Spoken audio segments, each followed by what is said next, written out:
Welcome back to Repat Stories, where we travel the world through the stories of others. I'm Adrienne, and today we're going to be talking with Miss Royanne DeSilva, who is an amazing curator and just princess bringing people's travel dreams to reality. Hi, Royanne. Hi, Adrienne. It's good to see you after all of these I years. know, we went to school together for a little bit, and I just wanted to touch base with her again because you've been doing incredible things just around the world. Perfect. So let's talk about that some more. Tell us more about growing up in Jamaica. Okay, well, first of all, thank you for coming to my family home in Maypen. A lot of persons just pass Clarendon on the highway, but they don't stop off, so I'm very happy to have you here. And yes, I was born and raised in Jamaica. I do think I'm a certified country girl. And my childhood was filled with so much love and hand games. I really loved hand games growing up. I remember one time I was playing hand games during devotion at school and my principal called me up to punish me. So that was one thing that I remember. And two, my mom used to wake us up at 6 a.m. every Sunday to go to church, which I now realize was super important in terms of learning the values that I know hold very close to my heart. And I look forward to sharing that with you. Thanks so much. So at this point, you've grown up in Clarendon with a couple other siblings, and you're now at the point where you want to go do other things. University. You stayed in Jamaica. Was that intentional, or did you think about going somewhere else? Good question, because I did think about going somewhere else. It was my dream to study abroad, and by some way I ended up staying in Jamaica. I think it was because I was so closely knit to my friends here, and that influences your decision to go abroad to study. So I ended up going to the University of the West Indies, which was a fantastic choice. I love my UA family. I served on the Guild, which was the student council of the university that taught me a lot of life lessons that I still use to today. And that was my university experience. Thanks. So kind of jumping forward, your degree was in... Economics. Yeah, I know. Nobody believes that. It's not that I don't believe it. You are a smart girl. I am, just of course. mean, like, why did you choose econ? You could have chosen business or communications, or why did you actually choose to, you were good at it, but why did you actually choose to pursue that? When I was in sixth form, I was called the econ queen. That's how much I loved economics, and it was from the perspective of how can I help Jamaica. So I was very fascinated with looking at economic theories that we can use to make less unemployment, to let persons live a better life. So that was my first introduction to economics, until I realized it had a lot of calculus in it. So that was a bit of a change in my direction, which led me to other things, but that was just how it was supposed to be. That's amazing. And so at what point did you start doing pageants? Pageants. I grew up the youngest child, and just being called, I guess, Dolly Baby from I was young. I don't know. Oh, there was one moment when we went to a hotel for a family trip, and they had a pageant at the hotel. That was my first pageant when I was maybe 7 years old or so. And I went up and I sang Jesus Loves Me, This I Know. I think I came last place, but that was okay. That was my first introduction. Then I went on to do Miss Teen Jamaica World. And then I did Miss Jamaica World. I won the Middlesex crown, which was my first crown. So I did about 3 pageants before I actually won a crown. And then I ultimately did the Miss Jamaica World pageant in 2015, and I was the first runner-up. Thank you, thanks girl. It was just a phenomenal experience, especially doing it with the ladies who I'm still very close to today. All fantastic people, and again, the values, everything in life. I think it's important what lessons you can learn from it, and pageantry teaches a lot. So you said you learned a lot of things in pageantry. What do you think was the most applicable for life in general? That everything happens for a reason. No doubt. And let me fast forward, because after I came first runner-up, about 1 week after, my friends had a celebratory party for me when I came home, I got the call that I was accepted to become a flight attendant in the Middle East. So that was a big surprise and divine intervention, because if my course went another way, I maybe would have had to say no to that opportunity to go abroad, which for sure changed my life and one of the best decisions that I made. So again, everything happens for a reason. Incredible. And so what do you think, I guess to take a step back, you must have been interviewing and preparing for these pageants at the same time. What was that like? It's funny because I say becoming a flight attendant is somewhat like a pageant. I felt like I was being interviewed, I was preparing myself. So it sort of interjected during the journeys, even though they were going at the same time. But it was just a lot of inner work. I think overall, it's about looking at how can you present yourself in the best way, and not just outwardly beauty, but what can you possess to really elevate the life of others, whether that's serving them on a plane or serving your country in being an ambassador. Incredible. And so why Qatar specifically? Funnily, I did not know how to spell the word Qatar. It's Qatar, which is one of the most confusing words to pronounce. But my friend Danelia, sent me the recruitment that they were having in Jamaica. And I said, let me apply. I was never one of those ladies who wanted to be a flight attendant. I didn't travel that much when I was younger either.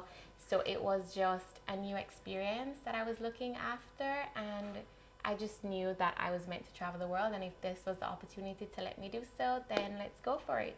100%. And so, do you have one or two tips for girls or guys who want to maybe be a flight attendant? What would you suggest to them? I have so many tips, which is why I now have an e-course. I created an online course that teaches ladies and gentlemen how to become international flight attendants.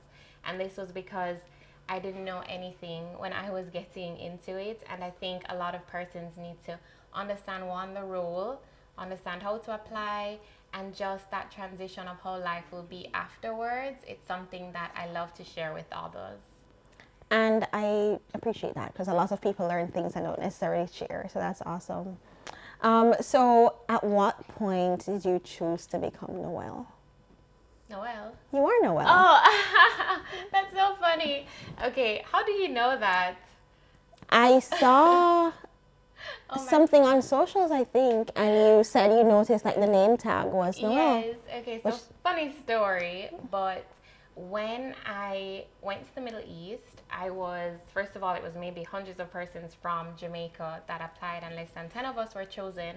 So I was now in a classroom with ladies from China, from all over the world, and I found it pretty interesting that they would do the Chinese translation or the English translation of their name. So they had a different name on their name badge. So I said, this is a good opportunity to just use another name.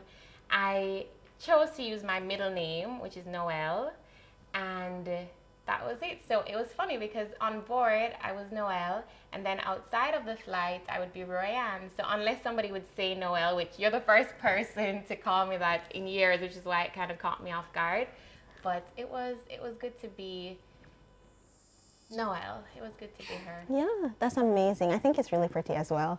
And so you mentioned that you were in class in flight attendant school with so many people. What were some of the learning experience like? I know it can be very rigorous, and what do you want to share about that time? Sure. We had very intense training for about 2 months, and it was about safety. I learned CPR, first aid. I have no medical background, and I was learning things like what to do when somebody has a heart attack. So there were very serious topics that we were talking about, and I just enjoyed the information. I enjoyed not just learning about safety, but the service aspect, which I'm now an entrepreneur, and all of those different techniques and customer service and how to just really create a good service. The airline that I worked with has been voted the world's best airline many times. So just the level of excellence that we strive for, I really appreciated that. And so the training was in Qatar? Yes, our training was in Qatar, and We have to fast forward or rewind to my first time in Qatar because flying from Jamaica, I had to go through the US and then I go on this, I think, 16-hour flight. I remember entering the plane, and first of all, there's two aisles in the plane. So I was like, okay, this is new, this is different.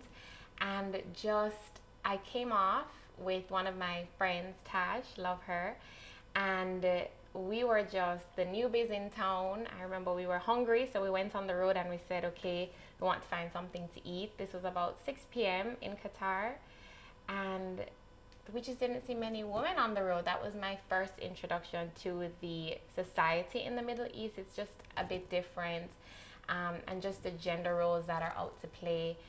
So we went walking on the road and we got food. I think we had shawarma, which I now love. And yeah, then it was straight to studying. We're studying to be flight attendants for the world's best airline. And so, what was the most challenging aspect of being a transplant in Qatar? Or maybe transplant is not the word, but a new resident in Qatar, specifically from Jamaica? The dress code. I love the society. I respect their culture. So I lived there for 8 years and I wore shorts once in the 8 years just because I really wanted to respect their religion and just the way that they dress. Persons now can choose to dress however they feel, that's fine. But that was important to me, to be respectful, which is different from Jamaica because we're such a hot country in swimsuits all the time. So that was one of the main differences. But apart from that, I really learned that what separates us is a lot less than what unites us. I really do think we're all the same. We bleed the same blood, whether you're from Qatar, whether you're from Jamaica. There is just such a strong thing that unites us, and that was one of the greatest lessons I learned. I appreciate that. And I'm very curious about flight attendant school because I know a lot of people enter and not a lot of people finish. What would you say were some of the key qualities that persons who finished had? Independence. You have to be able to stand on your own feet.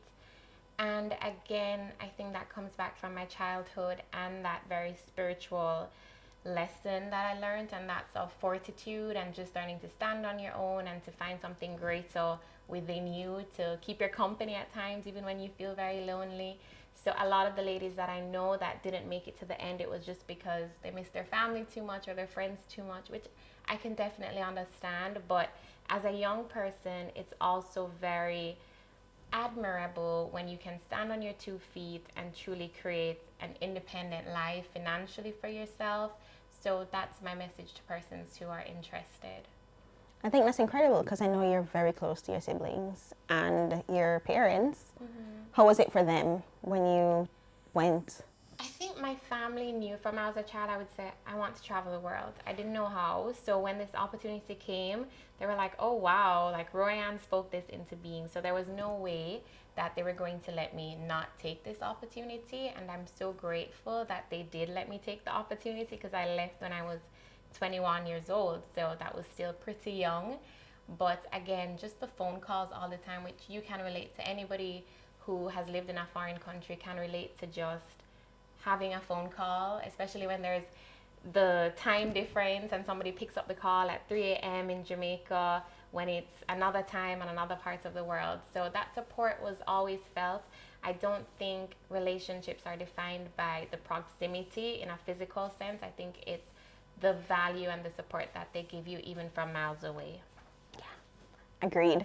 Okay, so you are now a flight attendant with Qatar Airways, and you are experiencing a lot of people and providing hospitality services. How would you say, or when did you really fall in love with that, you know? I remember there was a lady, I had a flight to go to India, and she said to me she's scared of flying and she's never fallen asleep on a flight. So I felt like it was my duty that day to kind of ease her stress, let her fall asleep. So I remember making her this chamomile tea, and I put this Bollywood movie on for her because she didn't really speak English. And then I brought her a blanket and I was just making sure she felt at ease. And the moment that I saw her sleep, I was like, okay, I made her feel that level of peace. So that was one of my favorite moments on board, just making persons forget about the turbulence and just feel at peace. I love that. And so, in 8 years, how many countries did you travel to? Do you keep count? Of course, I keep count. I had an app on my phone, and I was like, well, before the app days, I printed off, I Googled how many countries are there in the world. I printed it, and then I would like cross it off. I had a map on the back of my bed, and I used to put stars on it, sticker stars that you get at school, until I was going so many places, I even forgot. But now I'm at 79 countries. That's incredible. That's like a third, pretty much, right? much. Yeah, that's amazing. And so you have to pick a favorite. I can't. All right, top two. I can't. But countries that I've had very good memories in, Italy, I love, South Africa, and I would maybe say Ethiopia for a very spiritual reason. That's incredible. And so, what were your preferences for flights? Like, did you like to kind of stay in the Middle East region? Did you like to go to Africa? Did you like to cross over to the West more? Did you have a preference? It depends on the mood. So we have these flight attendant jokes where we would say, okay, US is for shopping and getting vitamins. Europe is for croissants if you want to have really good food. The African continent is more for meat. If you want to have a good steak or wine, you go there. Australia is just for that very outdoorsy vibe. I went skydiving in New Zealand. So it's just, I was excited because each month we had a different roster. So it was always fun to look forward to where I would be the next month. That's amazing. And so, would you say you were intentional then about choosing flights and experiences? Absolutely, I was intentional. And some persons don't know that you can request a flight that you want. So you can bid for a flight. So you can even bid to go places where like my family would be. So if I would have a friend traveling to Miami, I would try to request for that flight to meet them. I had my high school friends who were going to college in Scotland. I was able to go and see her. So it is very intentional, and I was trying to rack up my numbers as well. So it was fun. At what point did it kind of occur to you that I travel and have these amazing experiences and I want to curate those for other people? I was on a flight to China, and I remember there were about 3 different tour groups or travel companies. And I said, this is an interesting job or a way of life. And I said, I could definitely see myself doing this. And I did get to a point where I was getting questions on social media of persons asking me advice on places to go or what to do. So it just naturally progressed that way. I did study economics, so I loved business, I loved entrepreneurship. So that ended up being the start of my company, Dream Aloud Travels. That was all the way from 2018. So I started my company while being a flight attendant, which was a lot to do, and a lot of persons can relate to this journey of just balancing both things. So I would have my clients flying sometimes while I'm on a flight, and then I'd have to go to the bathroom and connect to the Wi-Fi to make sure that the driver picked them up on time. So it was a lot of juggling, but I loved it because I realized how amazing it was when my travel dream became a reality of seeing the world. And now to be able to do that for other persons, I thought was my purpose. That's incredible. And so you've been doing this for now almost 6 years. I mean, how's it going? What do people come to you for the most? Everything. Yeah. Now it's everything once it's related to travel, but I do luxury travel. So it's for the client who wants a seamless, effortless experience with just 5-star hotels, properties across the globe. It's full service concierge, and I love it. We do corporate travel as well. We have honeymoons, destination weddings, family vacations, cruises.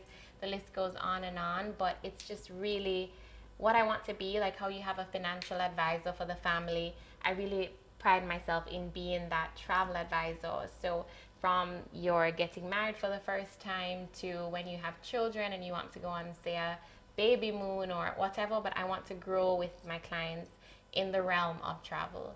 I like that. I like that you're not just trying to have a one and done, but to actually grow with them. And I think that's allows you to also plan for them more carefully with continuity. And so, what would you say? Was it hard to resign from being a flight attendant? It was definitely hard. And again, when you move from your home country, it sort of feels like a dream or a bubble that you're living in. So getting to a point of resignation feels like you're bursting that bubble. And it's a very careful situation to be in. And persons watching may be in a place of that. And my advice to them is that you will know. You will know when it's time to repatriate. You will know when it's time to, or when it's time to stay. Because there was a point before I resigned that I thought I was gonna resign. It was before the pandemic. And I said, 5 years. I was tired because it's just a physically draining job, which you can imagine.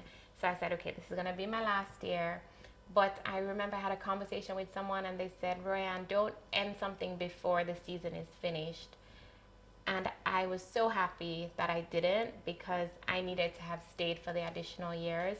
So when I did decide to resign, I said I will resign if I have a day off on Jamaica's Independence Day. That was what I said, because each month we have a different roster. So I didn't know when my day off was going to be. So I said, if the next month comes and I have a day off, I'm going to go to the office and resign. And I got my day off.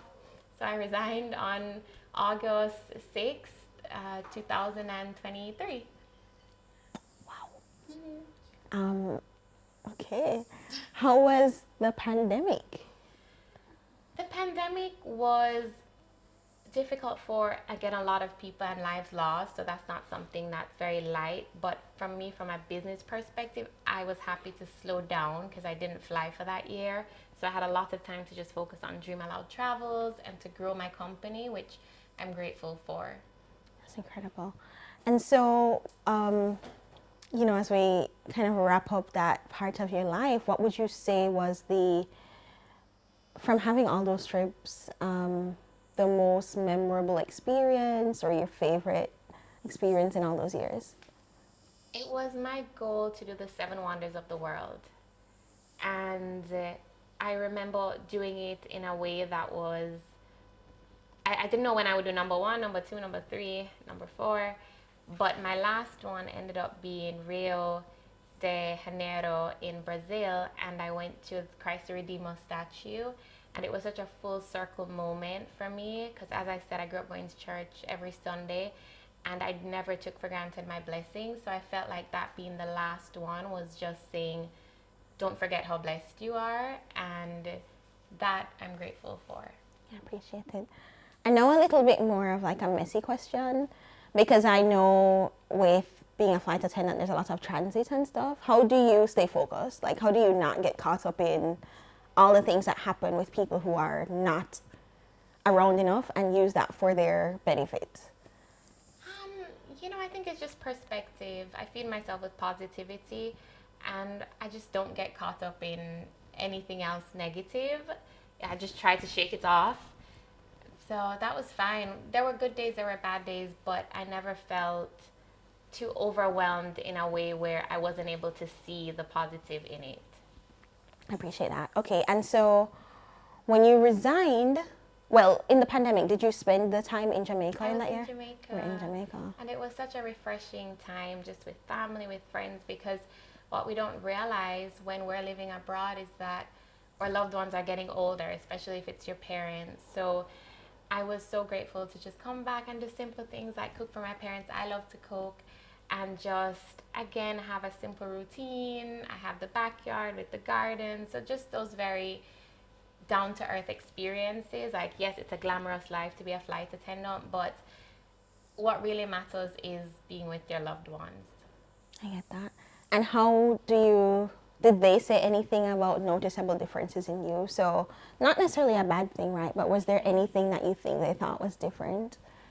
I think I may have surprised persons with just how independent I was, and that I was able to just stand on my 2 feet and figure things out. I'm not the best with directions, but I've never gotten lost in a foreign country, so maybe that would surprise some persons.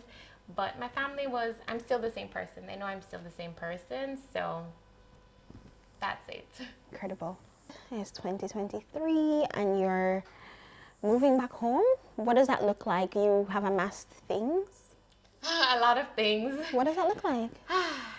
Well, first of all, I don't fully believe in repatriation in the sense of I think you can physically do it, but I do believe that your heart and your soul and your memories, especially if you've lived abroad for more than 5 years, there's no way all of that is going to be repatriated into your home country again. So I feel there's a very interesting perspective of once you have more than one home, persons make you feel as if you are now homeless because you don't have one home. But I think it's important for persons to feel okay with having multiple homes and not letting it make them feel lonely, or that something will always be lacking in each of them when you start to go back and forth, which is now my situation. And having, Betty said 79 countries now, I really do think I'm a citizen of the world. I love Jamaica, and now my purpose is to give back how I can, especially through my company and the training courses that I do with the flight attendants, and also teaching persons how to get paid online through being a travel consultant. So that's how I plan to help and grow the economy in Jamaica. But in terms of moving back home or saying, I'm fully back here, I'm not sure when that ever will be or if that ever will be. And that's okay. Absolutely. I'm curious, do you think you have that perspective because you've been traveling so much, or do you think that's just like you as a person? Definitely because I've been traveling so much. And then, as I say, once you just realize that we are so alike in terms of people are so much alike, countries are so much alike. Sometimes I'm walking in Zanzibar or somewhere else around the world, I really feel like I'm in Jamaica. So I think Bordeaux is just... It's just a concept. I think it's just a concept, really and truly.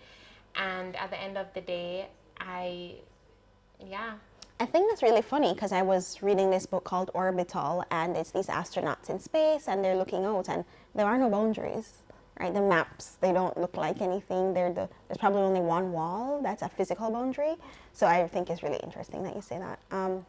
So in terms of being back now, and tell us some things that you offer with I know you do private jets and you do, like, what's the most fun or far out experience you've curated so far? I think because we have partners on all the continents, including Antarctica, it's just the accessibility to all of these world-class experiences. We had experiences at the Olympics, we do Formula One, we can just curate anything for you. And again, it's just because of my belief in there's no limits. I don't believe in limits. I think you can accomplish and achieve and be anywhere in the world that you want to be.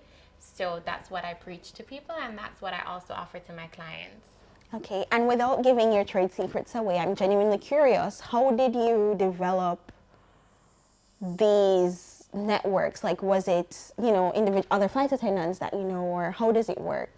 Yes, that's a good point. So I spent a lot of time after serving persons on the flight. I would just sit on the cabin crew jump seat and just talk. I used to interview the flight attendants if they're from Mongolia, wherever they're from. I printed off papers, kid you not, and I would write like, okay, local food, where are your best bars, where are your best restaurants, places that you must see. So I have a lot of local connections everywhere. I do go to a lot of trade shows as well, so I'm always meeting my partners, because at the end of the day, people make travel and you need to have somebody to rely on when you're not at home, and that's what I'm able to offer. I love that. And so now we're at a point, I want to go do something interesting. What's the best way to contact you? Maybe I don't know what I want to do. I just want something special for my anniversary or something. Perfect. So you just go to www.dreamaloud.travels.com, and you can book a consultation call with me there. That's it. You don't have to worry about anything else. I'll get to know you and we'll put together the best experience for you. Make sure that you're well taken care of. I love that. Okay, and before we go, there's something shiny on your finger. What's that about? What do you want to say about that? Yes, it's going to be a good year. Yeah. It's going to be a good year. I love that. Where are you, as we've spoken about having multiple homes? Do you want to say? I think Italy is where the other side of my heart is. So that's definitely going to be my second home.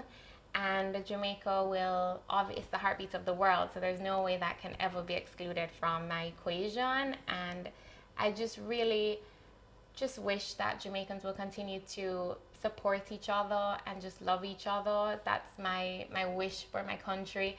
And the potholes, oh my gosh, no more potholes, please. Oh my goodness. That's my wish for Jamaica, and just to live in love.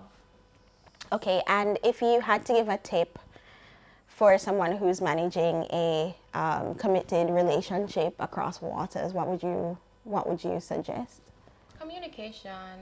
You just have to communicate well, and you have to be respectful, especially if you're in a relationship with different cultures involved. Again, a smile, like there's universal languages of love and of respect, and I think it's important for everybody to learn that. Okay. You've shared so much today, and I appreciate your just being open with all the things. I feel like I want more, but I'm going to be satisfied. Mm-hmm. And the reason I want more is because I know you've seen so much, right? And I just want to hear it all, but I will leave that to everybody watching to come check you out and check out your travel curation services and just, work with you towards that. So our final thing is tips for repatriating. When you finally decide you want to go back home, even if it's one of 2 or 3 homes, what are 3 tips that you tell people? You have to talk to your loved ones. I think that's important too, just so that you get the support from them, whether that be a support with the suitcases that you're gonna have to do. I remember persons helping me to bring my cargo, and when you have to stand up there for hours in the line, that's a very daunting task to go through, so you're gonna need help from people. 2, I would say spend a lot of time reflecting on the journey that you had abroad, the lessons that you've learned, and how you're going to use those lessons to launch the next journey that you're going to go on. And 3, have fun. Like don't dwell so much on the fact that you're ending a chapter. Just be excited that life goes on. You still have so many opportunities to unfold. So don't overthink it too much. Just live your best life, as they say, and be grateful. That's amazing. Is there anything else you want to tell everyone or share or? I just want to say thanks to my family. I think they're the backbone behind every single thing that I do. So I love you to my family, and I'm so grateful to still be this Maypen country girl that has seen so much, and I really hope that I'll be able to help you to see the world as well. I have nothing else to say. Thank you for watching. See you next time.